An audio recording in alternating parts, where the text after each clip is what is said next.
मंत्रीगणों तथा सेवकों ने महाराज की आज्ञा अनुसार श्यामकर्ण घोड़ा चतुरंगिनी सेना के साथ छुड़वा दिया। महाराज दशरथ ने देश देशांतर के मनस्वी, तपस्वी, विद्वान, ऋषि मुनियों तथा वेद विज्ञ प्रकांड पंडितों को यज्ञ संपन्न कराने के लिए बुलावा भेज दिया।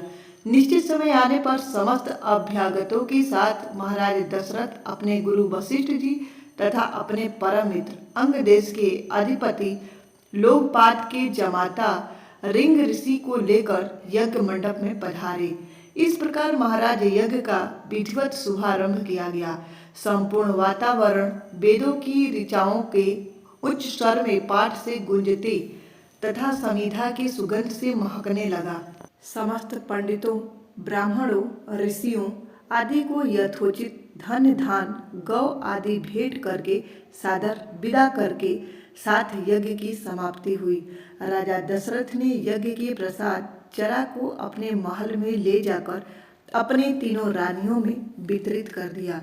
प्रसाद ग्रहण करने के परिणाम स्वरूप परमपिता परमात्मा की कृपा से तीनों रानियों ने गर्भ धारण किया।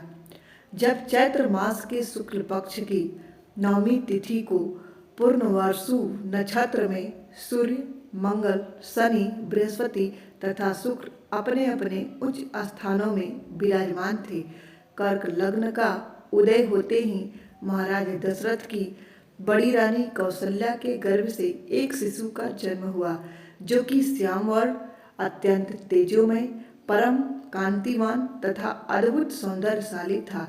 उस शिशु को देखने वाले ठगे से रह जाते थे।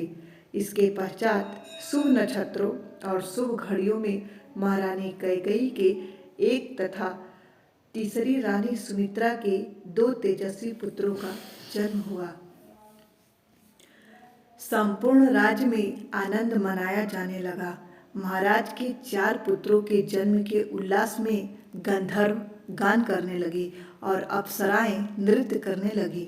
देवता अपने विमानों में बैठकर पुष्प वर्षा करने लगे। महाराज ने उन्मुक्त हस्त से राजद्वार पर आए हुए भाट चरण तथा आशीर्वाद देने आए ब्राह्मणों और याचकों को दान दक्षिणा दी।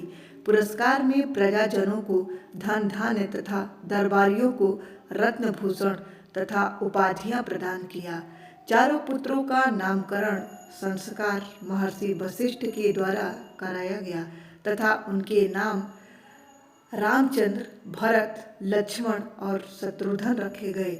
आयु बढ़ने के साथ ही साथ रामचंद्र गुणों में भी अपने भाइयों से आगे बढ़ने तथा प्रजा में अत्यंत लोकप्रिय होने लगे।